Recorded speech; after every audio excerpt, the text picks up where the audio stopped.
selanjutnya saya akan menghadirkan, ini dia konferensi pers dari BMKG terkait dengan perkembangan kondisi cuaca dalam sektor maritim, penerbangan dan publik untuk mendukung saat periode Natal dan juga Tahun Baru. Dan ini kita dengarkan bersama dari Dwi Korita Karnawati di atmosfer selaku Kepala atau BMKG. fenomena yang menunjukkan sinyal menuju ke ekstrim yang terjadi bersamaan, saling menguatkan. Nah, untuk itu kami sampaikan peringatan dini yang pertama tanggal 21 Desember yang lalu, potensi cuaca ekstrim selama periode Natal Tahun Baru. Hari ini 27 Desember, kami mengevaluasi ternyata prediksi atau perakiraan tersebut konsisten atau sesuai dengan kejadian yang ada.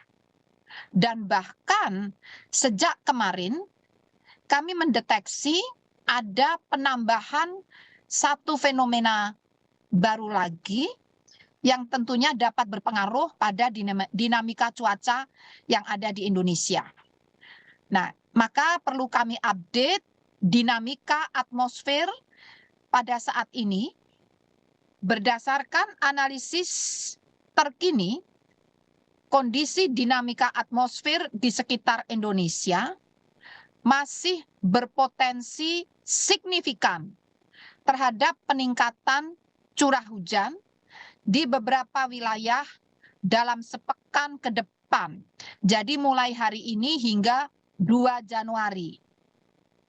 Kondisi dinamika atmosfer yang dapat memicu peningkatan curah hujan tersebut antara lain masih sama dengan 21 Desember, namun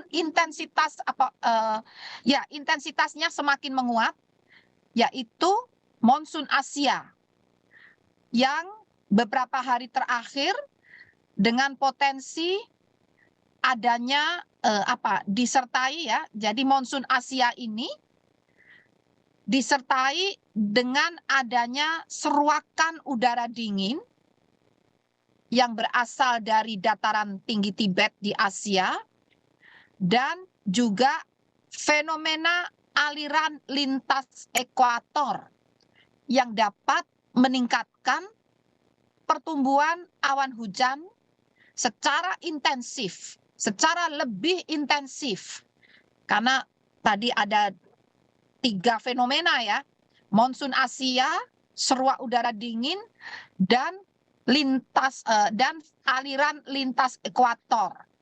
Saya ulangi, dan fenomena aliran lintas ekuator yang dapat meningkatkan pertumbuhan awan hujan secara lebih intensif di wilayah Indonesia bagian barat, tengah, dan selatan.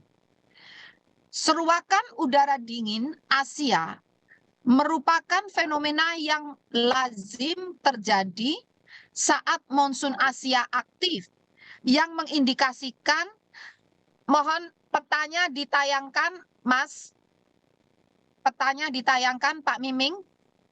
Ini kita menceritakan monsun Asia aktif yang mengindikasikan potensi aliran massa udara dingin dari wilayah Asia menuju ke wilayah selatan. Dampak dari munculnya seruakan dingin tersebut meningkatkan potensi curah hujan di wilayah barat Indonesia apabila disertai dengan fenomena cross equatorial northerly surge atau arus lintas ekuatorial. Saya ulangi ya, disertai dengan arus lintas ekuatorial yang mengindikasikan bahwa adanya aliran massa udara dingin dari utara yang masuk ke wilayah Indonesia melintasi ekuator. Dampak adanya seruakan dingin atau seruakan udara dingin dari Asia yang disertai arus lintas ekuatorial dapat berdampak secara tidak langsung pada peningkatan curah hujan, dan ini yang sangat penting, kecepatan angin di sekitar wilayah Indonesia bagian selatan ekuator. Sesuai prediksi tanggal 21, 21 Desember yang lalu, kecepatan angin yang tinggi ini sudah terjadi. Dapat mencapai lebih dari 40 knots. Itu sudah terjadi dan masih dapat terus terjadi.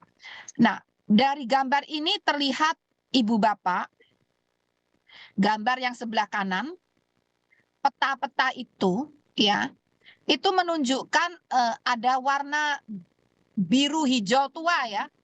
Biru hijau tua, tolong ditunjukkan. Nah, ini adalah fenomena yang diceritakan tadi. Biru hijau tua yang kayak tinta tumpah itu ya. Tanggal 28, kita lihat Mas, tanggal 28 masih secara spot ya di wilayah Indonesia Barat dan Selatan. Tapi perhatikan tanggal 29. Itu semakin melebar dan meluas dan semakin pekat. Artinya itu intensitasnya semakin tinggi dan semakin besar pula potensinya untuk menjadi cuaca ekstrim. Perhatikan mulai tanggal 28 itu wilayah Jawa Timur. Ya, Jawa Timur dan sebagian Jawa Tengah ya yang kelihatan terdampak, bahkan sampai Nusa Tenggara. Itu ya, yang pekat itu ya. Nah, ini bahaya, ini sesuai deteksi tanggal 21 Desember yang lalu, cuacanya akan meningkat bisa mencapai ekstrim. Tanggal 29 itu meluas, bahkan masuk ke wilayah Jawa Barat ya. Jawa Barat, Sumatera bagian selatan barat, dan juga masih ada di sebagian Jawa Tengah, Jawa Timur, sampai ke Nusa Tenggara, Barat Timur, sampai ke selatan Papua. Dan semakin kuat atau masih kuat ya, tanggal 30 Desember itu juga masih kuat. Bahkan 1 Januari itu hampir menutupi seluruh wilayah Indonesia. Peta Indonesianya hampir tidak terlihat, tertutup warna hijau tua pekat itu. Tanggal 4 Januari mulai berkurang ya, tapi masih tetap menutupi sebagian wilayah Sumatera dan Laut Natuna ya, dan juga wilayah Jawa Barat, Banten masih, dan juga wilayah Indonesia Selatan itu Jawa Timur sampai Nusa Tenggara dan Laut Arafura. Dan seterusnya mulai mereda tanggal berapa Mas? Tanggal 5 hingga 10 Januari mulai mereda berkurang. Nah, jadi ini gambaran sekilas kondisi cuaca akibat fenomena ini tadi.